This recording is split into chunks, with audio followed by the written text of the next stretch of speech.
안녕하세요. 일을 없애는 일을 하는 시민개발자 구씨입니다. 이전 영상에서 스프레드시트 초보자분들이 분석할 로 데이터를 만드실 때 가장 많이 사용하는 수식들에 대해서 다뤄봤었는데요. 사실 좀 더 사용하시다 보면은 단순히 통합 로 데이터를 만드는 것에서 더 나아가서 어떤 시트 데이터에서 특정 컬럼만 가져다 쓰고 싶거나 특정 기준으로 그룹핑을 하거나 필터링을 해서 데이터를 뽑아야 되는 상황들이 발생을 합니다. 오늘은 이렇게 로 데이터를 원하는 형태로 가공해서 새로운 테이블을 만들고 싶을 때 사용하기 좋은 쿼리 수식에 대해서 알아보고자 합니다. 쿼리 수식은 스프레드시트에서 제공하는 어떻게 보면 가장 강력한 수식이라고 해도 과언이 아닐 정도로 여러 가지 데이터 가공 작업을 한 수식을 이용해서 진행을 할 수 있는데요. 이렇게 자유도가 높은 이유는 쿼리 수식 자체가 SQL이라고 하는 언어와 유사한 형태로 쿼리 구문을 작성해서 가공 작업을 비교적 자유롭게 진행할 수 있기 때문인데요. 이런 강력한 쿼리 포뮬러, 도대체 언제 주로 사용을 하게 될까요? 실무적으로 봤을 때 쿼리 포뮬러를 사용하시는 용도는 크게 세 가지로 나눠볼 수 있습니다. 먼저 첫 번째로는 분석을 하기 위해서 기존에 혼합한 로 데이터를 추가적으로 가공해서 정제된 로 데이터를 만들고 싶을 때 이 쿼리 포뮬러를 사용하면 간단하게 원하는 형태로 이제 데이터를 가공할 수 있습니다. 그리고 두 번째로는 시트에서 로 데이터를 만드는 게 시트 상에서 분석을 하고 싶을 때도 있지만 이 시트를 소스로 활용해서 대시보드를 만들고 싶으실 수가 있어요. 그렇게 대시보드를 만들 때 어떤 특정 형태로 데이터가 가공이 되어 있어야 대시보드를 만들기 용이할 수가 있는데, 그렇게 대시보드를 위한 로 데이터를 만드실 때 쿼리 포뮬러를 사용하시면 좋습니다. 그리고 마지막으로는 시트에 너무 데이터 양이 많은데 우리가 피벗 테이블을 돌려서 분석을 하고 싶을 때 이렇게 행의 개수가 너무 많아지게 되면 분석을 하는데 효율이 떨어지고 속도가 떨어집니다. 그래서 이럴 때 데이터의 양이 많아서 내가 지금 당장 분석하고 싶은 데이터만 추려내고 싶을 때, 이럴 때도 쿼리 포뮬러를 사용하시면 좋습니다. 네, 그럼 본격적으로 쿼리 포뮬러 사용하는 방법에 대해서 알아보도록 하겠습니다. 쿼리 포뮬러는 크게 봤을 때 세 가지 인자로 구성이 되어 있는데요. 먼저 첫 번째는 데이터의 범위를 지정을 해주시면 됩니다. 그래서 보통 범위를 기입하는 다른 포뮬러들처럼 시트명에 느낌표 하시고 뭐 A1부터 2000 뭐 이런 식으로 범위를 기입을 해주시면 되고요. 두 번째가 이제 가장 중요할 텐데, 두 번째는 쿼리 구문이라는 것을 넣어주시면 되는데요. 쌍따옴표를 해주시고 그 안에다가 데이터 가공을 위한 로직을 기입을 해주시면 그 로직에 맞게 데이터를 가공해서 반환을 해줍니다. 그리고 마지막으로는 컬럼 값의 위치, 그 헤더 인자가 있는데요. 이 헤더 인자는 컬럼 명이 들어간 위치를 알려주는 인자입니다. 그래서 옵션이기 때문에 만약에 기입을 하지 않거나 -1로 기입이 되어 있으면 알아서 데이터 형태를 보고 유출을 해주고요. 보통은 우리가 컬럼 명들을 첫 번째 행에 많이 넣죠. 그래서 컬럼 명이 첫 번째 행에 들어가 있으시면 1이라고 그냥 기본적으로 넣어주시면 됩니다. 그래서 세 가지 인자에 대해서 살펴봤지만 사실상 가장 중요한 거는 이 쿼리 구문, 두 번째에 들어가 있는 쿼리 구문이라고 할 수 있어요. 그래서 쿼리 구문을 잘 작성하시는 것이 이 쿼리 포뮬러의 핵심입니다. 그래서 구문이 어떻게 구성되어 있는지 차근차근 살펴보도록 할게요. 이렇게 select, where, group by, order by, limit, label, 이 어떻게 보면 가장 많이 사용되는 구문이고요. 여기에다가 이제 여러 가지 베리에이션을 넣게 되면 웬만한 데이터 가공을 이 포뮬러 하나로 진행을 하실 수가 있습니다. 그래서 오늘은 이 대표적인 구문들 어떻게 사용하는지에 대해서 살펴보도록 하겠습니다. 자, 이제 가장 먼저 필수적으로 활용하셔야 되는 구문이 바로 select 절인데요. 이 select 절의 기능은 컬럼을 선택을 해주는 겁니다. 우리가 로 데이터가 정말 여러 가지 로 데이터, 뭐 20개의 컬럼으로 구성된 로 데이터가 있다고 했을 때 우리는 지금 당장 필요한 가공할 데이터는 10개의 컬럼만 필요해요. 그러면 그 10개 컬럼만 선택을 해줄 수 있는 게 이 select 절입니다. 그래서 여기 보시면 select 별표라고 하시면 전체 컬럼을 다 선택해 주시는 거고요. 그게 아니라 특정 컬럼을 선택하고 싶다라고 하시면 select A, B, D라고 하시면 A, B, D 열만 가져오게 되는 겁니다. 근데 이렇게 지정을 해주시는 것보다 사실 컬럼 1, 컬럼 2, 컬럼 3 이런 식으로 순서의 개념으로 컬럼을 지정해 주시는 게 더 효율적입니다. 이 이유는 아무래도 이제 우리가 이 쿼리 문을 작성해 주시기 전에 앞서 데이터 레인지를 지정을 해준다고 말씀드렸잖아요. 근데 그 데이터 레인지가 어떤 변화가 있을 수도 있겠죠. 그래서 데이터의 어떤 위치가 변경될 수도 있고, 혹은 다이나믹하게 리스트가 뽑히는 경우에는 컬럼 레터, 이 컬럼 값들이 뭔가 변경되는 사항들이 발생할 수도 있습니다. 그리고 좀 더 복잡한 쿼리 펑션을 쓰시게 되면은 내가 가져와야 되는 그 컬럼의 정확한 알파벳 값이 유추가 어려운 경우도 발생할 수가 있거든요. 그런데 이렇게 순서로 지정을 해주시면 이런 여러 가지 베리에이션이 생겼을 때 어느 정도 유연하게 대처를 해줄 수가 있습니다. 그래서 기본적으로 이렇게 열 값으로 써주시기보다는 컬럼 1, 컬럼 2, 컬럼 3 이런 식으로 숫자로 지정해 주시는 것을 권장드립니다. 참고로 여기 Select Where, Group By, Order By, Limit Label은 다 이 순서대로 꼭 진행이 되어야 되고요. Select를 제외하고는 나머지는 다 생략이 가능합니다. 그래서 생략이 되었을 때는 그 생략된 거를 제외하고 그 다음 순서로 다 기입을 해주시면 됩니다. 그리고 두 번째로 쓰이는 구문은 where절인데요. where절은 행의 값들을 필터링 해주는 역할을 합니다. where절은 select절 다음에 등장을 하겠죠. 그래서 행을 필터링 해주고 싶으실 때 예를 들면 컬럼 3에 어떤 상품명들이 들어가 있다. 그러면 컬럼 3은 스마트폰 A인 값만 불러오고 싶으시면 이런 식으로 where 컬럼 3는 스마트폰 A다. 이렇게 지정을 해주시면 스마트폰 A 값이 들어가 있는 행들만 필터링을 해서 가져오게 됩니다. 그리고 이런 행을 필터링 하실 때는 and나 or절 등을 같이 뒤에 붙이셔가지고 여러 가지 조건을 혼합해서 사용하실 수 있습니다. 그리고 세 번째로는 group by라는 기능이 있는데요. group by절은 그룹핑을 해서 집계를 해주는 역할을 합니다. 그래서 마치 피벗 테이블에서 우리가 어떤 행이나 열값을 통해서 값들을 집계를 해줄 수가 있잖아요. 그 역할을 해주는 게 바로 group by 절이라고 생각하시면 되고요. group by 절은 select where 절 다음에 위치를 하게 되어 있고요. 이런 식으로 예시를 보시면 컬럼 4, 컬럼 1, 컬럼 2, group by 컬럼 4 이렇게 들어가 있죠. 근데 여기서 이제 주의해 주셔야 되는 거는 select 절을 선택하실 때 group by에 들어가 있는 이 컬럼 값이 아닌 이상은 무조건 집계 함수로 감싸져 있어야 됩니다. 그래서 무조건 group by 절에 컬럼 값이 들어가 있거나 혹은 들어가 있지 않는데 셀렉트절에, 그러니까 결국에 셀렉트절에 포함된다는 게 내가 시트에 보여주고 싶은 컬럼 값들이잖아요. 그 보여주고 싶은 컬럼 값들 중에 그룹 바이 절로 들어가 있지 않으면 그룹핑을 해주는 컬럼이 아닌 이상은 무조건 집계함수에 들어가 있어야 된다라는 거고요. 집계함수는 여기 지금 썸만 써놨는데 스프레드시트의 쿼리 펑션에서 직접적으로 쓸 수 있는 그 집계함수는 썸도 있지만 썸은 이제 합계를 해주는 집계함수고요. count라고 해서 개수를 세주는 집계함수가 있고 average라고 해서 평균을 계산해주는 집계함수가 있고요. max라고 해서 최대의 값, 그리고 min이라고 해서 미니멈 값, 최소 값을 구해주는 집계함수가 있습니다. 그래서 이런 식으로 원하는 컬럼 값으로 그룹핑을 하고 그 그룹핑한 기준에 의해서 집계 함수로 집계한 값을 반환해주는 이런 그룹 바이 절 활용하실 수 있고요. 그 다음에 이제 order by라는 절이 있는데 요거는 간단합니다. 그냥 값들을 정렬을 해주는 거고요. 이 order by는 당연히 그룹 바이 다음에 위치를 하게 되고요. 그냥 컬럼 4를 넣게 되면 컬럼 4로 오름차순을 해주고요. 만약에 오름차순이 기본인데 내림차순을 해주고 싶다 하시면 descending이라고 해서 descending의 약자인 DESC를 뒤에 넣어주시면은 내림차순을 해줍니다. 그 다음은 이제 limit이라는 절이 있고요. 리밋절은 데이터 결과값을 제한을 해주는 거예요. 그래서 리밋 다음에 숫자를 넣어주시면 뭐 10을 넣어주시면 10개 행만 출력을 하는 거고요. 100을 넣어주시면 100개 행만 출력하는 형식으로 데이터 값을 제한해 주셔야 될 때 사용하는 절입니다. 그리고 마지막으로 레이블이라는 절이 있는데요. 레이블절은 컬럼명을 변경을 해주실 수 있는 거예요. 그래서 저희가 예를 들면 기존에 우리가 불러온 로 데이터에는 영문으로 들어가 있는데 뭐 한글로 바꾸고 싶다라고 하시면 이런 식으로 레이블 컬럼 4를 프로덕트가 아니라 뭐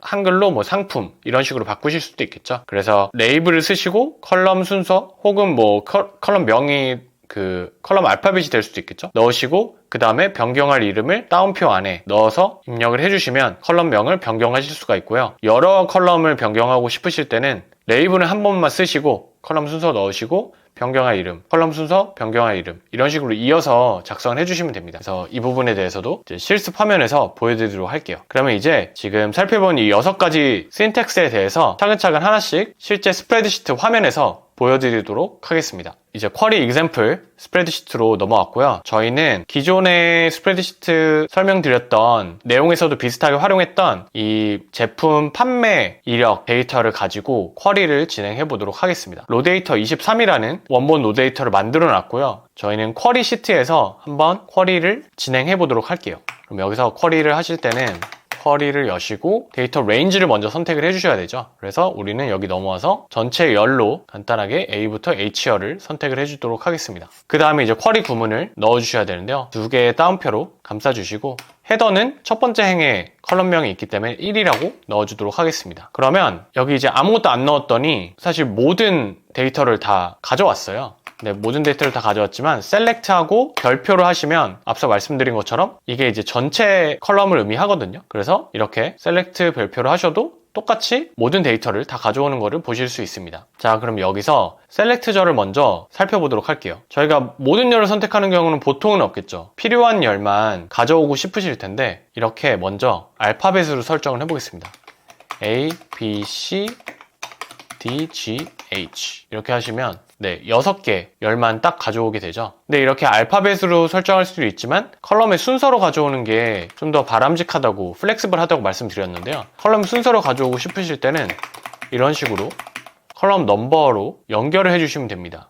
네, 이렇게 넣어주시면 똑같이 같은 값이 불러와졌는데 이제 컬럼의 순서로 지정을 해주실 수 있는 겁니다. 네, 이렇게 셀렉트절만 사용해보는 거 간단히 실습을 해봤고요. 여기서 저희는 추가적으로 행을 필터링을 하고 싶다고 가정을 해볼게요. 그래서 행을 필터링 해주고 싶으실 때는 이 웨어절을 사용을 해야 됩니다. 그래서 웨어절을 통해서 원하는 행만 조건을 줘서 가져올 수가 있거든요. 그래서 저희가 예를 들면 스마트폰 A에 대한 행들만 가져오고 싶다고 가정을 해보겠습니다. 그러면 스마트폰 A는 지금 두 번째 열이니까 컬럼 2죠. 컬럼 2를 가져온 게 제품명인데 그러면 여기 셀렉트 다음에 웨어절은 존재해야 되기 때문에 웨어절을 셀렉트 다음으로 넣어주시고요. 컬럼 2 값이 스마트폰 A일 때 여기서 이제 조심하셔야 되는 거는 이렇게 이 스마트폰 A 값을 그 쌍따옴표로 감싸주시면 안 되고 꼭 이 따옴표 하나로 감싸주셔야 텍스트 값을 제대로 인식을 합니다. 그래서 이 부분 또 따옴표가 없어도 안 됩니다. 없어도 인식이 안 되고요. 꼭 텍스트 값을 지정해 주실 때는 하나의 따옴표로 감싸주셔야 된다는 거 유의해 주시고요. 이런 식으로 웨어절에 기입을 해주시면 그 제품명이 스마트폰 A인 것만 이렇게 필터링이 됐죠. 근데 이 조건이 꼭 하나여야 되는 게 아니고요. 여러 가지 조건을 이어주실 수 있습니다. 그래서 AND로 예를 들어서 해주시고 저희가 담당자 컬럼 3이죠. 컬럼 3인 담당자가 강대리인 케이스만 가져오고 싶다고 해볼게요. 그러면 AND를 하시고 컬럼 3은 강대리다. 또 따옴표로 이렇게 묶어주시죠. 네, 그러면 이렇게 딱 하나 나오는 거를 보실 수 있죠. 네, 이런 식으로 조합을 하실 수 있는 것도 보실 수 있습니다. 저희는 일단은 스마트폰 A만 이렇게 필터링을 한 상태로 유지를 해볼게요. 그러면 이렇게 웨어절까지 사용하는 법 알아봤고요. 빠르게 또 다음 거 진행을 해볼게요. 그룹 바이절, 그룹 바이절을 활용하는 것도 살펴볼 텐데요. 그룹 바이는 특정 컬럼 값으로 이제 집계를 해줄 수 있는 건데요. 좀 와닿지 않으실 수 있어서 실제로 좀 어떻게 사용하는지를 보여드릴게요. 웨어절은 일단 사용하지 않고 전체 이 6개의 컬럼에 대해서 셀렉트한 형태로 보시면 예를 들어서 저희가 담당자별로 특정 제품을 몇 개나 팔았고 가격은 평균적으로 얼마고 매출은 총 얼마인지를 알고 싶어요. 그러면 지금 저희는 그룹핑을 담당자와 제품명 기준으로 하고 싶은 거고요. 값으로 뽑고 싶은 거는 수량의 sum, 그리고 가격의 average, 그리고 매출의 sum을 보고 싶은 거예요. 네, 이렇게 저희가 묶어서 확인을 해보고 싶습니다. 이런 경우에는 쿼리를 해주실 때 일단 지금 날짜 값은 필요가 없었죠. 그래서 날짜 값을 지워주시고요. 그룹 바이를 해주셔야 됩니다. 그래서 그룹 바이를 하시고 지금 그룹 바이에 들어가야 되는 게 담당자와 제품명이죠. 제품명이 두 번째, 담당자가 세 번째 컬럼입니다. 그래서 2, 3이 그룹 바이에 포함이 되는 컬럼이 되는 거고요. 그러면 여기 셀렉트를 해주실 때 저희는 담당자를 먼저 표시해주고 싶으니까 컬럼 3을 먼저 넣으시고 컬럼 2를 넣고 요거는 이 두 개의 컬럼은 앞서 말씀드린 것처럼 그룹 바이 절에 포함된 컬럼이기 때문에 집계를 해주실 필요가 없습니다. 왜냐면 여기에 그냥 그대로 합쳐진 형태로 보여지는 컬럼 값이 될 거기 때문에 집계 함수가 들어갈 필요가 없고요. 하지만 나머지 이 수량, 가격, 매출은 집계 함수 값으로 넣어줘야겠죠. 네, 그러면 보시면 컬럼 4가 수량이거든요.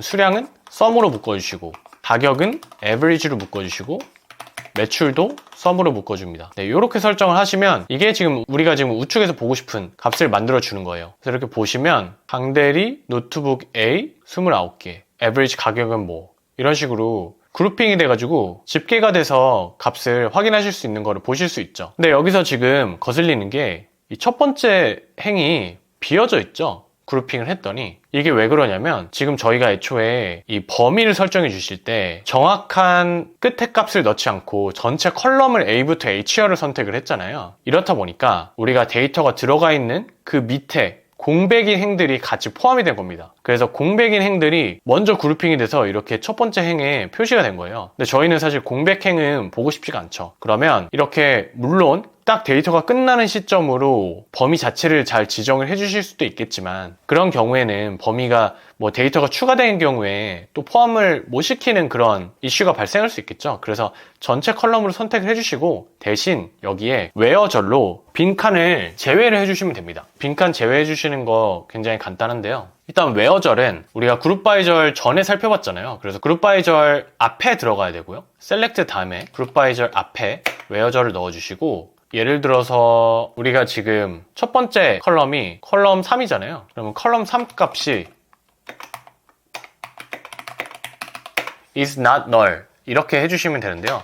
is not null이라는 게 무슨 말이냐면 지금 담당자 값이 빈칸으로 이게 지금 다 집계를 해주는 거기 때문에 담당자 값이 빈칸인 거는 무조건 그냥 공백인 행이라는 의미거든요. 그래서 이 값이 null 값이 아닌 것만 필터링을 해와라 라는 뜻이고 null 값이라는 게 결국에는 공백 값을 의미합니다. 그래서 not null이기 때문에 공백이 아닌 행들만 가져와라 라는 절을 이렇게 추가를 해준 겁니다. 그러면 이제 공백 값이 아닌 것만 이쁘게 이렇게 잘 뜨는 거를 확인하실 수 있습니다. 이런 식으로 그룹 바이 절을 활용하는 경우에 대해서 살펴봤고요. 이 그룹 바이 절을 쓰실 때 가장 중요한 거는 그룹 바이 절에 포함되는 이 컬럼 2, 3과 같은 경우에는 셀렉트 절에서 그대로 사용할 수 있지만 그룹 바이 절에 포함이 안 되는 케이스는 다 집계 함수로 넣어줘야 된다. 그리고 집계 함수로 사용할 수 있는 경우는 합산을 해주는 sum, 개수를 카운트해주는 count, 그리고 평균을 내주는 average, 최대값을 뽑아주는 max, 최소값을 뽑아주는 minimum, min 이렇게 네 가지를 활용할 수 있다는 거 알아두시면 좋을 것 같습니다.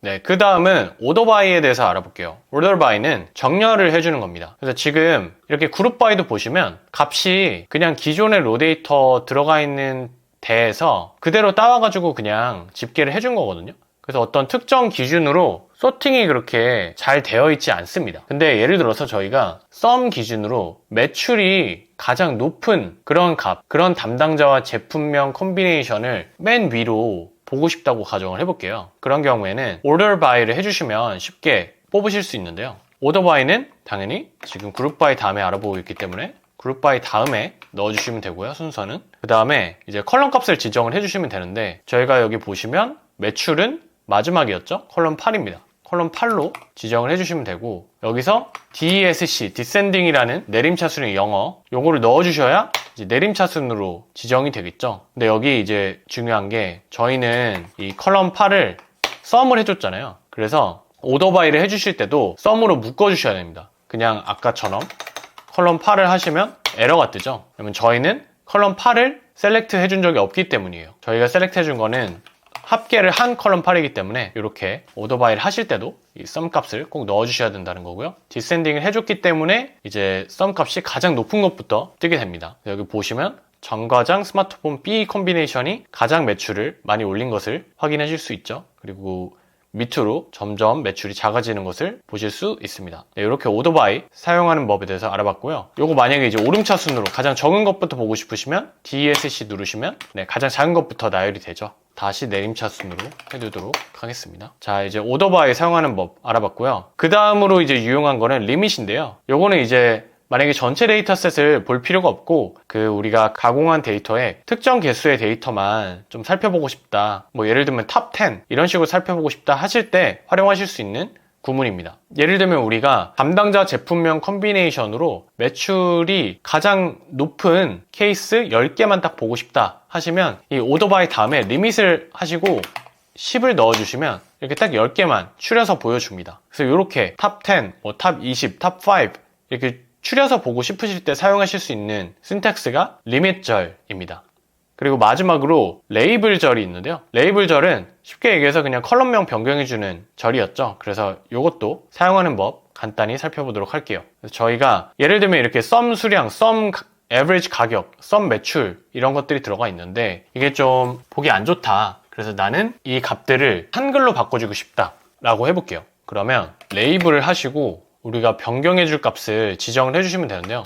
예를 들면 썸 컬럼 4는 수량 합계 라고 하면 이렇게 바뀌었죠. 이렇게 바꿔주실 수 있는 건데 연달아서 여러 개를 지정해 주실 수도 있습니다. 그래서 average 컬럼 7도 넣으시고 가격 평균 썸 컬럼 8은 매출 합계 하시고 컴마를 넣어주시면 됩니다. 그래서 여기에 지금 보시면 썸 컬럼 4는 수량 합계고 컴마하고 average 컬럼 7은 가격 평균 컴마하고 썸 컬럼 8은 매출 합계 이렇게 이어서 작성을 해주시면 컬럼 값들을 다 변경을 해준 거를 확인하실 수 있습니다. 네, 이렇게 쿼리의 기본 사용법에 대해서 알아보았고요. 사실 이렇게 기본 사용법만 아셔도 웬만한 데이터 가공은 진행을 하실 수가 있습니다.